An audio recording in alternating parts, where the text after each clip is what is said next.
Another Saturday here at the shop. We're here crunch time getting this car ready for 86 day. Isn't that right, Dexter? I heard you over there.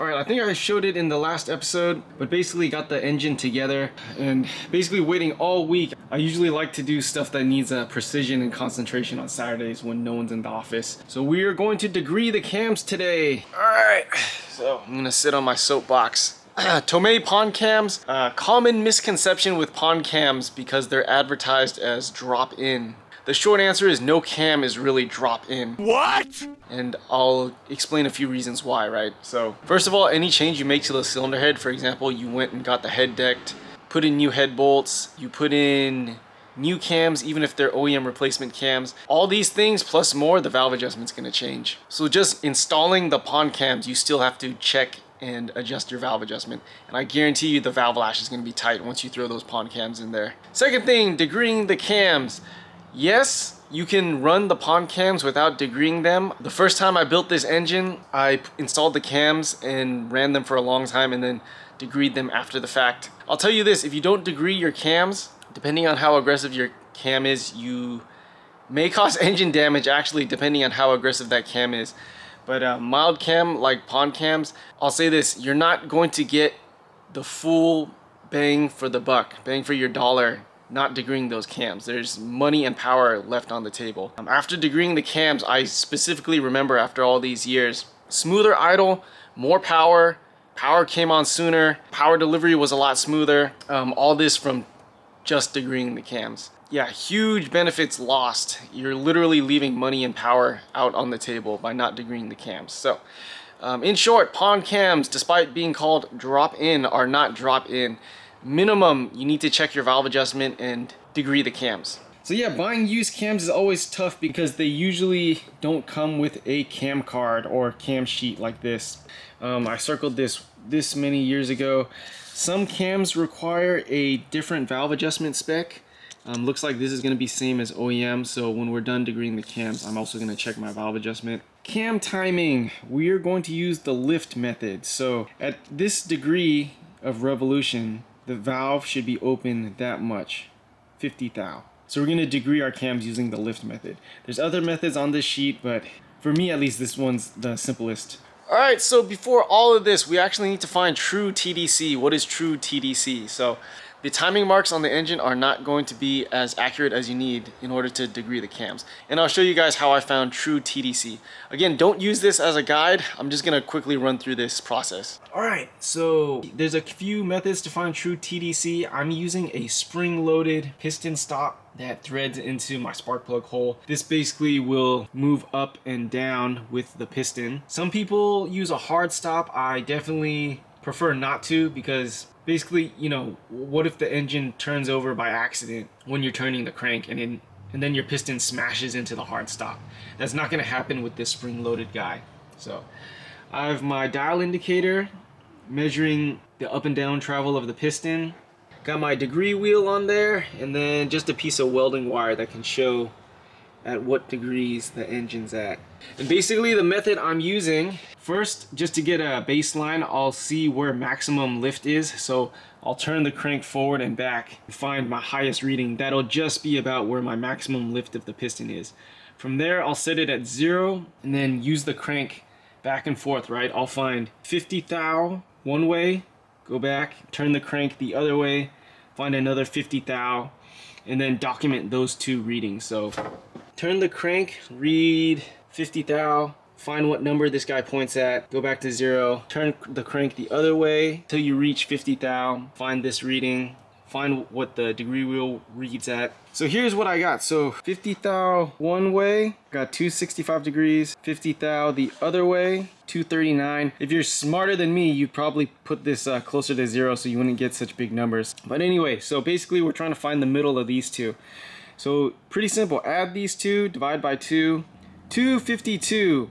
So 252 on the degree wheel should be my True Tdc. That is exactly where I'm at, 252. I'm going to do this a few times just to make sure I'm absolutely at True Tdc, but one interesting thing I wanted to show, if you notice my timing mark on the gear is not quite at the timing mark on the oil pump. I'd probably go over clockwise just a hair. And this is important just to show that the TDC timing marks from factory are not always accurate, and that's gonna depend on a few different factors. Although the TDC timing marks may be fine for a street car, when you're doing performance stuff like this, like degreeing the cams, finding True Tdc is absolutely paramount. So what can affect the timing marks from being off? The first thing that comes to mind, this is a big deal if you're doing like a head or a block swap. Like let's say you're doing a 7A build, 20 valve cylinder head. Your True Tdc is gonna be way off. Let's say you're using longer rods or like a stroker crank. Yeah, for sure your True Tdc is gonna be way off from the factory timing marks. And in that case where you're making drastic changes to the engine, you should absolutely know where your True Tdc is and don't just rely on the marks on the cam cover or the oil pump. For like a mild build like mine, what are some things that can affect the timing marks, right? So I decked the head, I'm using a different head gasket, I'm using different head bolts. How much did we deck the block? All these factors combined are going to lower and raise the deck height, or like the total height of the engine. So, and of course every single engine is going to be different. Even if you did the exact same thing as me, you know, decked the head, decked the block the same amount, used an OEM head gasket, ARP head studs, it's still going to be different than what I have. Every single engine is going to be a little bit different, and all those factors, all those variables combined are going to change where your True Tdc is. So I'm going to double check my True Tdc a few more times, set my degree wheel to 0 where True Tdc is, and then we'll come back, get those cams degreed. All right, so 3 tries later and I finally got it. So see, my pointer's at 0 right now. So after the 3rd time, 13 degrees either way will give me 50 thousandths lift. I adjusted my pointer as needed. So now exactly at 0. We are exactly at 0 on the dial indicator too. Got my True Tdc set up. Again, extremely important that you get the True Tdc correct. So yeah, now we're ready to degree the cams. And we're back after a lunch because that was way too much math for Saturday afternoon, so had to kind of regroup myself. But yeah, we're back. So again, we're gonna measure by lift. We're starting on the exhaust side. Just to show you guys my setup, I have to use a extension on the dial indicator, and it's just on the tip of the bucket. So not actually touching the bucket shim itself, just the tip of the bucket. So exhaust at 41 degrees before bottom dead center, we want 50 thou valve lift. So here we are, let's see, 41 degrees before bottom dead center, and we are at 10, 20, 30 thou lift. So that needs to be 50 thou. So what, I loosened these 3 already. I'm gonna grab my wrench and turn the cam so that I match the spec and get this at 50 thou lift. Cool, so here we are, 50 thou lift, 41 degrees before bottom dead center, and it looks like I advanced my exhaust cam 2 degrees. I'm gonna just tighten down all the bolts. I'm gonna do my final tightening once everything's confirmed in the end. But yeah, it looks like to get 50 thou lift, I had to advance the cam 2 degrees. Alright, so after triple checking this guy, I finally think I got the measurements I want. To lock these down permanently, I basically take 1 bolt out at a time, Loctite it, torque it back. So do these 1 at a time so that the amount of retarder advance stays the same. Yeah, I paint mark all my stuff, make 100% sure that stuff didn't back off or isn't about to back off. These are obviously extremely important that they don't back off. But one more way we can check our measurements.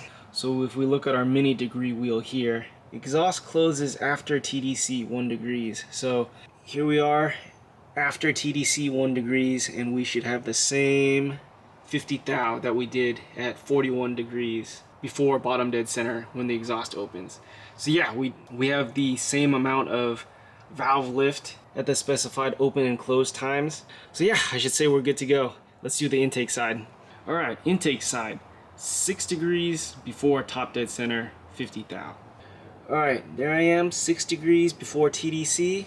With the cam gear set at 0, we're actually really close. That's just about, we're like splitting hairs at this point. It's like 49.5. I'm gonna double check this and make sure I don't have like a measurement error somewhere, but it just so happens I may just leave this cam gear at 0 degrees. So yeah, let's double check a few times and then come back. All right, 50 thou, 6 degrees before TDC. Oh man, I don't even know if that was really worth the effort.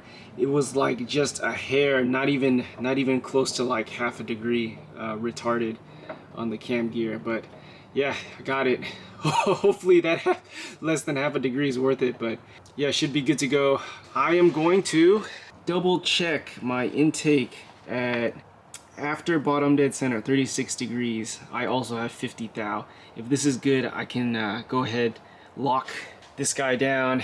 But wait, there's more. After all this, still gotta double check my valve adjustment. So yeah, if this looks like a tedious headache, it absolutely is. And you know, you wonder why majority of people just drop in their cams and don't do the proper adjustments. I've probably been at it a good 3.5 hours already, getting everything set up and getting these cams degreed, but you know, it's absolutely gonna be worth it in the end. More of the story, degree your cams, do your valve adjustment, get this thing right. All right, so quick recap. Got my covers on. You guys can see I modified the middle cover for the MRP belt stabilizer. Yeah, overshot it a little bit, but that's fine. Got my shim piggy bank out, service manual, the feels gauges, getting our valve adjustment done. So far so good. For TDC, majority were okay. These were loose. I was a little surprised the lash loosened up, but it was relatively painless to adjust these two.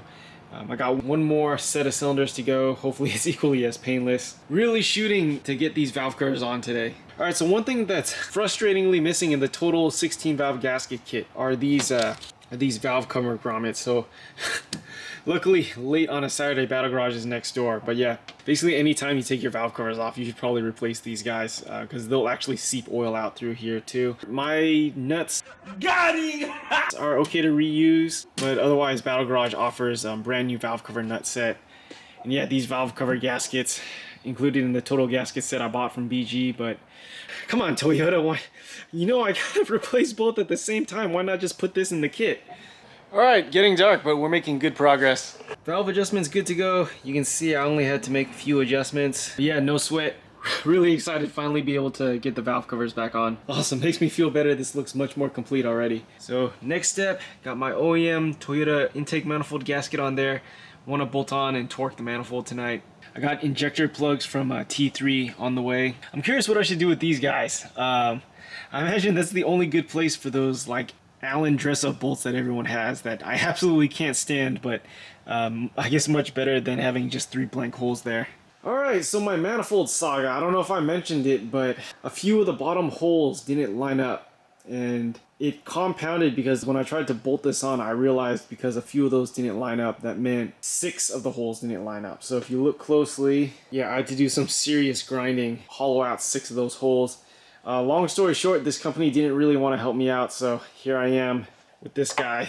And I got some flanged hardware. It hits this weld. You could already see, I knew I just ovalized this guy out by a lot. I already ground out some of this weld from previously, but looks, if you see right here, I got to go a little bit deeper. So I'm gonna hog out a little more of this weld so I can use my new flange bolts. Yeah, hopefully we can get this guy torqued on tonight. Well, went to town with the Dremel and the die grinder to hog these out to fit the bolt holes. Totally compromised the weld on this guy, but you know, if this thing was manufactured correctly in the first place, a little bit of airing dirty laundry, but I am frustrated with this company. I probably put at least 2 hours into grinding this thing out already, and they offered me $30 whole as a partial refund. So yeah, definitely not happy about that. But regardless, let's go torque this guy back on. Awesome, manifold's torqued on. I'm still waiting on 2 stainless nuts from McMaster, but that's fine, those goes at the end. Yeah, it looks pretty complete, but still lots to do. Still waiting for the harness. I might have to pay Bermuda wire a little bit more to rush out that harness because I'm getting a little bit antsy and you know, making a lot of progress grinding out on the weekends on this project. But yeah, I think still more work to do. A lot of the coolant stuff can get routed. Still got to figure out fueling and throttle linkage. Plenty long road ahead despite all the progress, but good progress regardless. Well, thank you guys for watching, joining me on another Saturday.